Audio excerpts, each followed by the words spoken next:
Hello very much. Welcome back to the channel. Today I'm going to be breaking down UFC Sac. UFC frickin' Sac, dude. Starting with the first fight of the night. Terrence Chapman, oh my god, versus Anthony Wint. Anthony Wint wins. Next up, Marcio Barbosa versus Ryan Cousset. Marcio Barbosa wins. Next up, Chanel Dyer versus Elise Reed. Chanel Dyer wins. Next up, Lerryan Douglas versus Jamal Emmers. These are all competitive fights. Lerryan Douglas wins. Next up, no, I'm kidding. I mean, I'm not kidding, but I will break them down, I guess. Terrence Chapman's garbage, and Anthony Wint is a muscle hamster, very athletic heavyweight, just fought on the Contender Series in week 1, already back. Quick turnaround for Wint, he's minus 1,000. He's probably going to knock him out in under 45 seconds. Next up, Marcio Barbosa versus Ryan. Oh no? That's my breakdown. Marcio Barbosa isn't this like unbeatable phenom or anything in my opinion, but I mean, dude, his name's Ryan. Marcio Barbosa is going to chin him with the first shot that lands. He's way faster. He's super accurate. This poor guy, Ryan. GG, buddy. Next up, Chanel Dyer versus Elise Reed. This one, Chanel Dyer is a huge favorite. I get it. Elise Reed is a victim. But at the end of the day, dude, Chanel Dyer is a chinny strawweight. And this is going to be a pure striking match. Is she way better, faster, more dangerous than Elise Reed? Yes. Is Elise Reed also chinny and garbage? Yes. Or not garbage. Chanel Dyer's not garbage. But is Elise Reed also chinny? Yes. But I mean, it's a pure stand-up fight. Chanel Dyer gets hurt at women's strawweight, which is a bad look. But I'm going to go with Dyer, obviously. I'm going to go Dyer KO as well. I feel like that just makes sense. Elise Reed's a victim. Horrible striking defense. She's very slow. But she isn't like a bad striker. And if she lands clean, Dyer has shown that she can be hurt. Not even in just the 4-0 fight on the Contender Series. She gets hurt on the regionals, dude. She's a bot. I don't remember who she was fighting, but she's getting stung pretty bad by these absolute jobbers. Drones, plumbers, technicians, electricians, women alike on the regional scene. So that's not good. Minus 700 for a chinny strawweight in a kickboxing match is funny. But you got to take her. Go Dyer KO round 1 or 2. Go Wint KO round 1, Barbosa KO round 1. If this is the actual bout order, this is going to be an electric start to the night, dude. And then going on to another KO, Lerryan Douglas versus Emmers. Emmers is a Nate the Train victim, and Lerryan Douglas hits hard as shit. Is he, again, God's gift to fighting like some people are acting like? No, not really. But, I mean, he hits so fucking hard. And if this fight's on the feet, Jamal Emmers isn't lasting around. But, this isn't Julian Erosa. You know what I mean? This is a step up. I think this is decent matchmaking. Minus 400 kind of makes sense, though. Jamal Emmers, he doesn't like getting hit. That's what I've realized. When you start to really, put the pace on him, not even in just the Landwehr fight, against anyone, he kind of just shies away. I don't really like Jamal Emmers. He's not great. But I have a bad feeling about this one. I don't know why. I can't put my finger on it, but I have a bad feeling Lerryan Douglas is just going to get randomly smudged or something here. But he should, I mean, not even should. He is powerful enough to where if he lands once on any featherweight, they're probably getting hurt. Artem MMA said it. I agree. This guy he's the hardest hitter at 145. The way he was flinging Julian Erosa around the octagon with his fucking jab was genuinely hilarious. So I'll go Douglas. I think he lands a shot before Emmers puts him in the smudge vacuum. So probably round 1, honestly, if he gets him out of there. Next up, my fucking boy, G-Money versus Stan Dorsonville.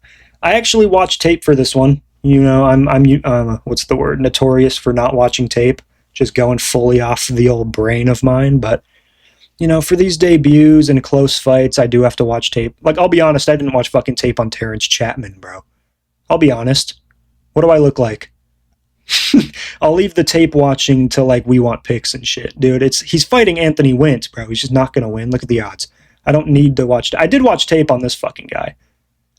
Dug deep through the archives to watch about 5 seconds of tape and went, oh no. So again, Ryan, I'm sorry. But no, Stan Dorsenville's actually pretty solid. Like, I didn't even know he was from Haiti. That's kind of cool. You're not Neil Magny, though, buddy.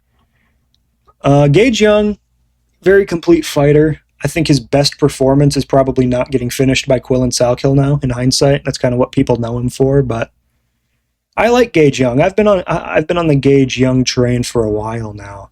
Picked him against Moises when he was a dog. He had a rocky start, took over late, could have got a finish, but he was emoting at range. Dude, people on Twitter were pissed. They're like, dude, I bet Gage Young by finish, and this is what he's fucking doing.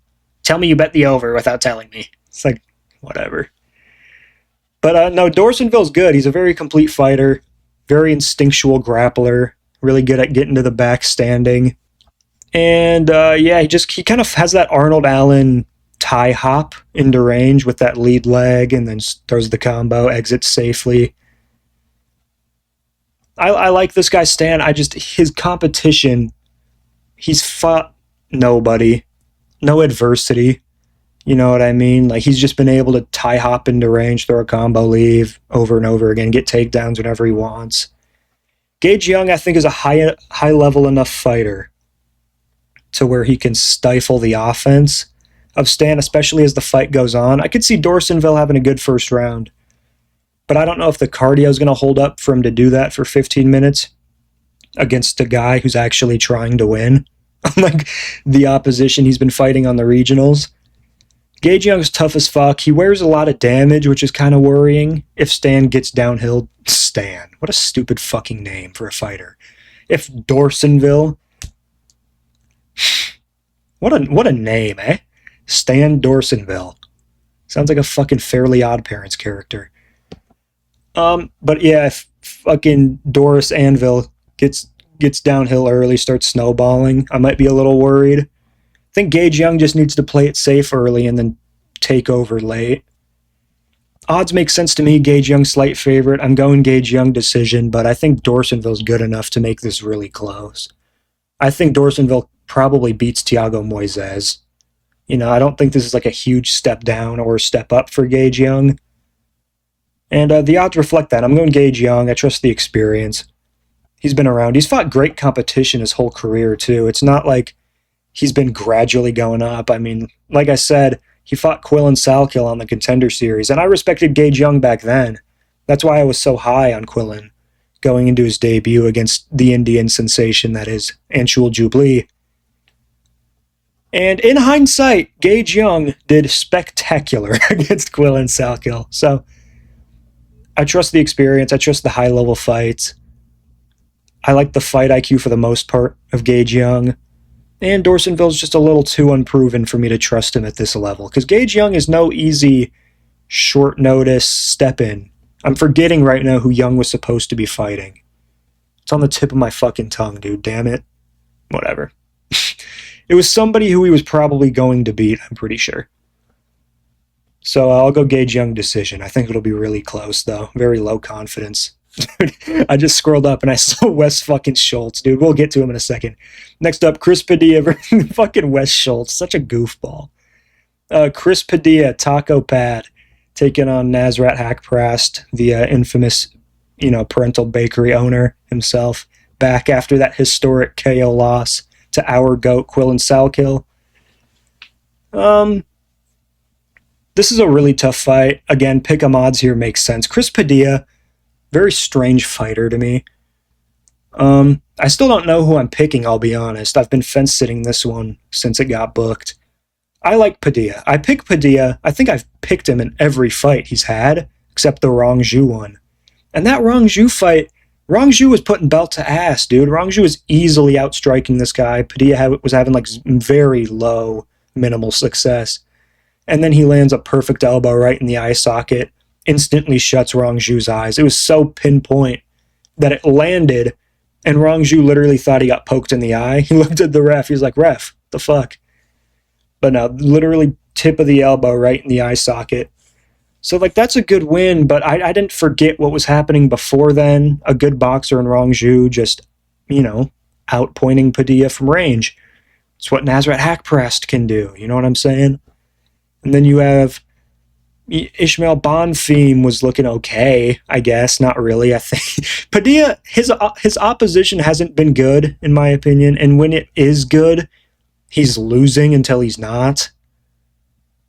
He's kind of like, he does a lot in front of you without actually doing anything. He's like Marcus fucking McGee.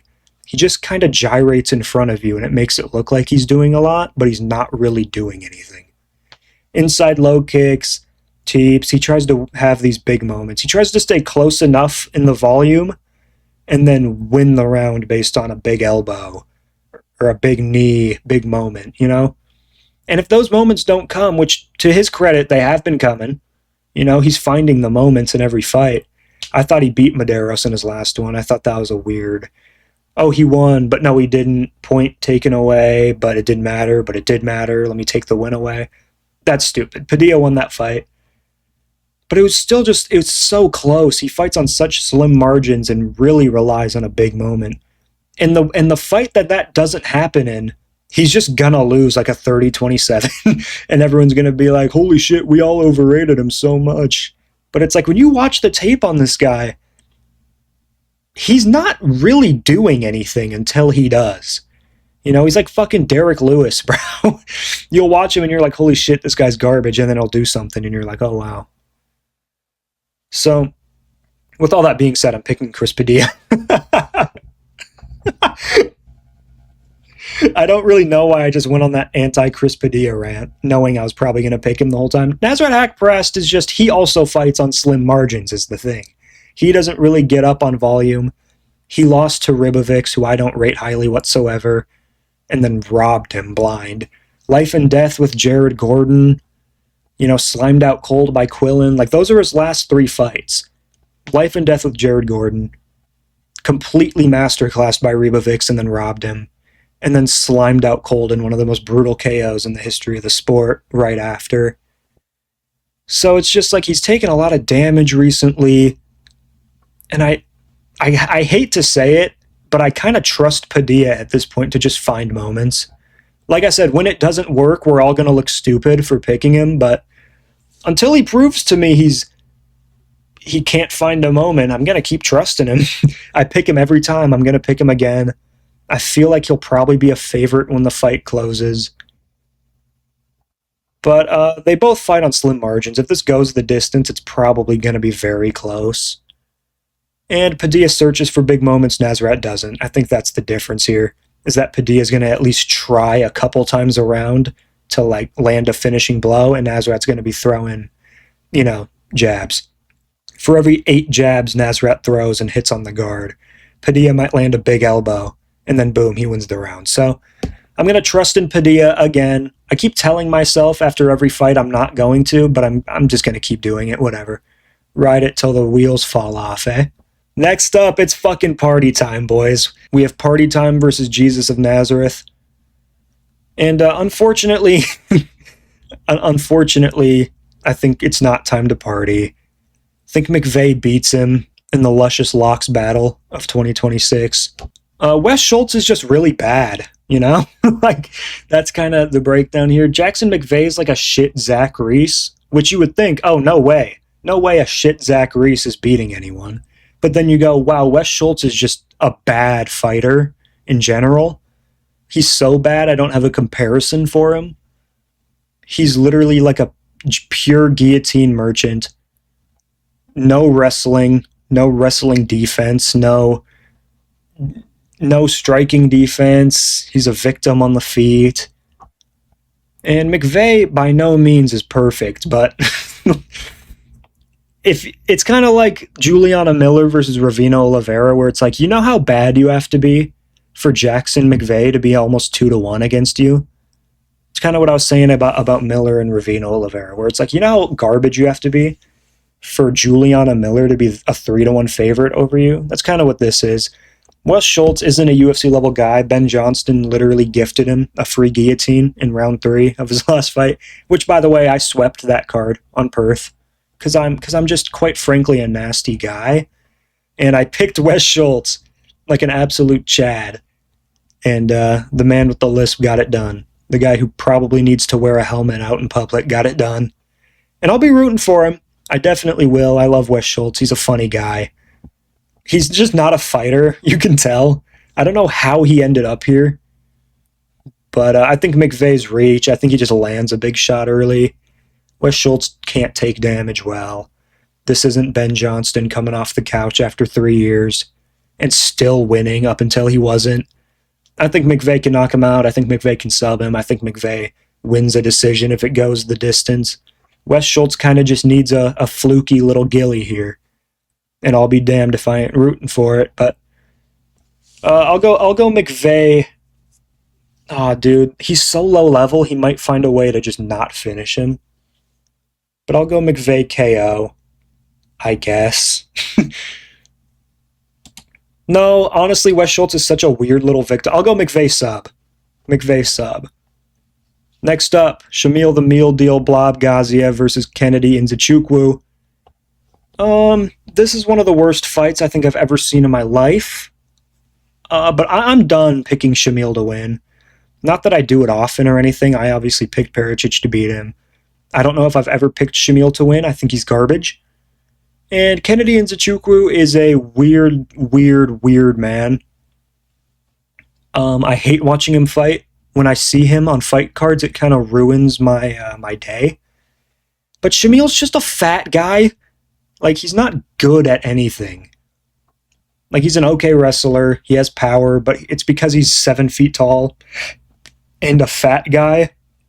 So yeah, if he hits you with an overhand, you might get a little wobbled, but Kennedy's literally better everywhere here, other than maybe wrestling. I just don't. Shamil doesn't shoot. Shamil doesn't do anything. He just fucking jiggles at range, misses big shots, and gasses out and starts mouth breathing after 14 seconds. So I can't believe Nzechukwu's an underdog after all the tape we've gotten of Shamil being garbage. Nzechukwu does go life and death with garbage people, but he's just such a better athlete here. If he's just not a dumb fuck, he'll jab, and then halfway through round 1 be like, holy, Shamil's literally death gassed, I win. Just don't trade in the pocket and overcommit for the first half of the round and you win, Kennedy. All right, bud? I'll go Kennedy KO round 1 or 2. But again, kind of like McVeigh, he is shit enough to drag this late and just win a decision. But I think this card's going to be electric. I think there's going to be a lot of momentum. Go Nzechukwu KO. Next up, our queen at flyweight, Carly Judice, taking on Who Gives a Fuck. Let's fucking go, Carly. Bring it home. We're all rooting for Carly Judice. Did she have a bit of a letdown performance against Juliana Miller? Yes. Yes, she did, in my opinion. I went into that fight thinking no way Juliana Miller lasts more than 12 seconds. And she dragged it late. She got to her spots on the ground, or at least standing on the back in moments, and we were all kind of like, no fucking way. Carly Judice is about to lose to Juliana 4-4 Miller. But she still won. It was a clear win. Bit underwhelming. But the difference between Juliana Miller and Gisela Chavez is that Juliana Miller is at least good at something. She's at least good at something. Gisela Chavez isn't good at anything. So I guess there is always a chance Juliana Miller finds the back and subs her, because she is good. She has grappling wins over Fatima Klein and that one chick. What's her fucking name? Bia Mosquita. So like she is good enough to win because she's good enough at something, but Gisela Chavez isn't good enough to win because she's bad at everything and has no skill. So I'm a little confident here in Judice, honestly. I think you can justify her being more than minus 500, considering we have a bunch of minus 500 pluses on this card. I think she's in the minus 700 range here. Gisela Chavez is just bad at fighting. Judice is going to speed mog her. Southpaw, long strikes. I think she finishes her late here. Say third round KO. I think Nicole Cagliari is actually like really solid, a really well-conditioned, well-rounded fighter, and Judy's beat the fuck out of her. Like, that was a very impressive performance in my opinion. I'm going Judy's pretty confidently here. Next up, Markel Medeiros, the guy who somehow stole a draw against Taco, taking on Mason Jones. Really weird matchmaking here, huh? You would think Mason Jones would be getting a slightly bigger name, or at least somebody who's more known for like fun fight. I don't like Mason Jones is a fight of the night machine, and they're putting him in like the 4th fight down, some random fight night in Sacramento against this absolute NPC android pigeon that is Markel Medeiros. So I'm going Mason Jones. I'm not going to overthink this. He should just be better everywhere. If he wants to wrestle here, he can. If he wants to just outstrike him for 3 rounds, he can. But it is Mason Jones, so he'll probably get dropped and look fucking like half of his head got erased by the end of the fight. But you just can't pick Markel Medeiros. He's just not good. You know, he's crafty. He has some elbows. Mason Jones cuts open all the time. It's probably going to be closer than it needs to be. But like Taco Padilla, Mason Jones has proven enough times now to where I trust him that he can pull it out of the fire. And until he shows me that he doesn't, I'm just going to keep picking him against the Markel Medeiroses of 155. I'll go Mason Jones decision. Markel Medeiros, I think he's technical enough and high level enough to not get finished here, especially if Mason Jones goes the easy route of wrestling. I think this just goes 3 rounds. Mason Jones wins. Maybe his fight of the night streak ends now because the UFC booked him against Markel fucking Medeiros. Next up, the only fight on the card I care about personally, my Dutch king, my Dutch knight, Reinier de Ridder, taking on Roman Dolidze. I hate Roman Dolidze. I love Reinier de Ridder. If he wasn't minus 400, I'd still be... He could be plus 400 and I'd be picking him. I hate you, Dolidze. De Ridder, show him what it means to be a big fucker. You don't belong at light heavyweight, Roman, you fat, hairy fuck. Show him what it means, white power, Reinier de Ridder. Let's fucking go, baby. Show him what it means to be Dutch, Reinier. Let's fucking go, buddy. Now, realistically, though, like, he should win this. Dolidze, again, victim on the feet. I think de Ridder is the type of guy to make Roman Dolidze quit to a body knee. And I'm going to keep picking de Ridder by KO to a body knee because it's funny. I do it all the time, every fight now. So yeah, give me de Ridder, late KO, body knee. Roman Dolidze's, he literally curls up in a ball if you put enough pressure on him, especially late. That's kind of his go-to defense. He starts Anthony Smith maxing. And if you do that against de Ridder, he's probably going to latch up a sub. I'll go de Ridder club and sub here, round 3. If this was 5 rounds and de Ridder has trusted cardio at 205, this would be a brutal, fluffy-like maul from de Ridder. I'm not going to ignore the fact that he's hittable and Dolidze hits hard. Is there like a weird outside chance Dolidze cracks him and de Ridder just has no chin randomly at 205? No, there's not. Give me de Ridder round 3 sub. Easy. Viva la Dutch. Next up, co-main event, Sergey Spivak versus Vitor Petrino. 2 very overrated NPCs at heavyweight that have no future. Spivak's a really weird guy. He randomly just masterclassed D'Elia with a jab. It was the weirdest fight I've ever seen in my life. And Vitor Petrino had a competitive striking match with Steven Asplund. So I don't really know where to like rank these two as heavyweights, because I don't know where to rank D'Elia, and I don't know really where to rank Asplund. And Vitor Petrino couldn't get takedowns on Steven fucking Asplund and was getting wobbled all over the place by Pillow Fist Asplund, man. Not Pillow Fist, but like he was getting hurt constantly and almost lost multiple times to Steven Asplund, who's garbage. I love Steven Asplund. That's my Minnesota brother, but like, beat him, you know? Beat him better than you did. Sergey Pavlovich, that's not who you are. Sergey Spivak, sorry. Sergey Spivak. is just like a fat white guy with okay boxing and okay jiu-jitsu. I don't know who to pick. I'm going to go Vitor. He's faster.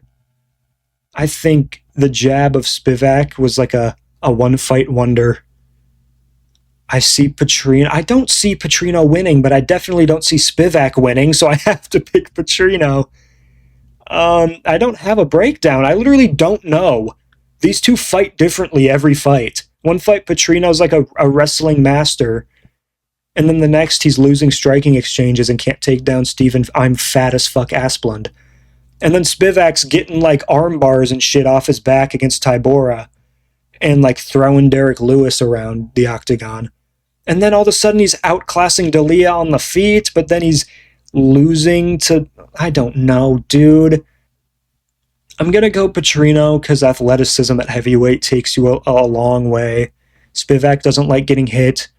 If Petrino just moves forward, he wins. Don't let Spivak take the center, and you win. I guess. Very low confidence. I don't see me switching this pick because I don't think I can bring myself to pick Sergey fucking Spivak to beat somebody with a six-pack. So it's going to stay on Vitor, but damn, I don't feel good about it. Next up, speaking of people I don't, feel good about picking, and six-packs versus Flabs. I'm picking Flab here, dude. I'm picking Fluffy. Might think this is biased because I don't like Robocop and I love Fluffy. Fair enough. But, I don't know. It's a very obvious dynamic here in this main event. Do you think Fluffy can survive the first round, basically? And do you think Robocop just lands a body shot in the first 2.5 minutes, basically? I can't pick a main event to end via first round body shot. That just doesn't feel right. So I'm going to go Fluffy. I like that he's training with real human beings now and not in his garage with Aspen Ladd and Ryan Loader. I like that he's getting work in with Sean. I like that he's training at a PI. Hopefully this is the best version of Fluffy we've ever seen, and we get this absolute roid monster who lost to an ancient cannoneer out of the top 15. Bring it home, Fluffy. I think this guy just puts Gregory in the Fluffy blender, in the Fluffy machine at some point. And like I said, especially if this leaves the first round, a lot of main events don't just end in round one, you know what I mean? Robocop isn't some crazy first-round finisher either. You know what I mean? His fights can go late.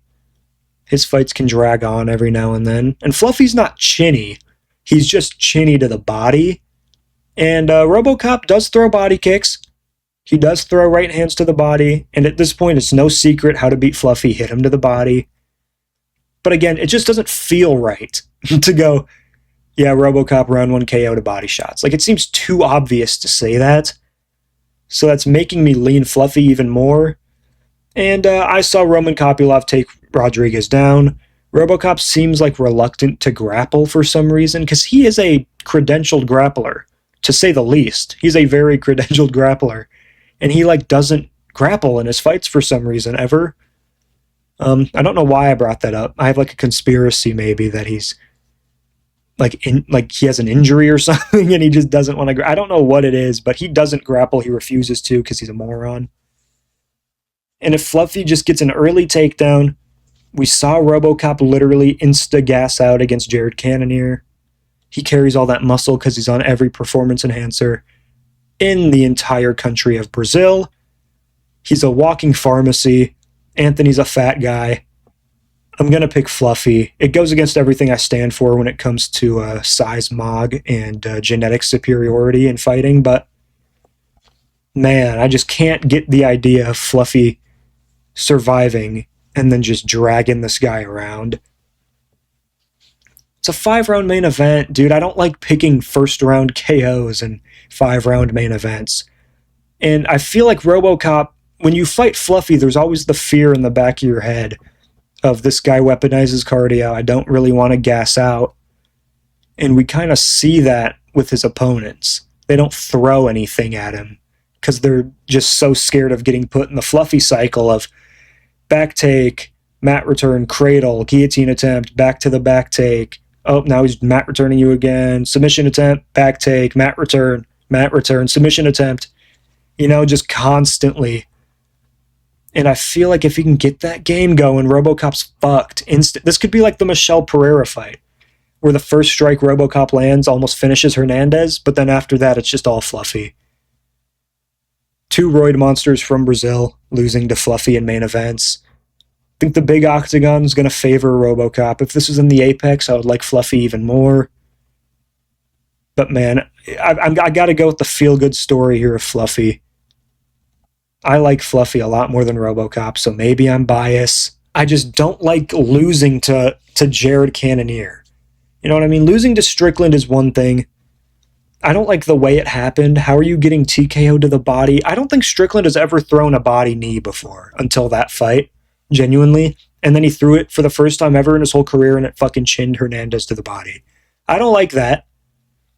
It's like, how is he so soft to the body? I don't train, I don't fight. Is there anything you can do to like fix that? Or is he just fucked forever?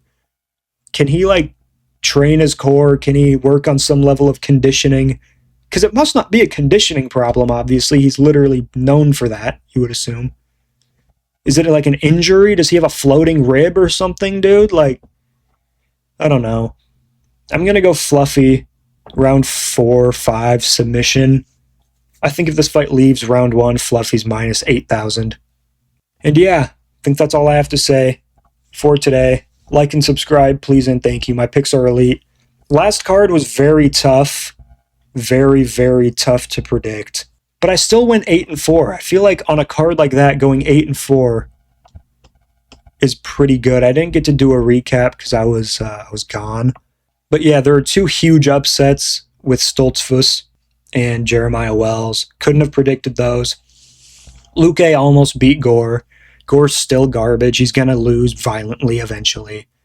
And Joel Alvarez was playing the mannequin challenge at range against Cheaty. So the 4 I got wrong, they're excusable, I feel like.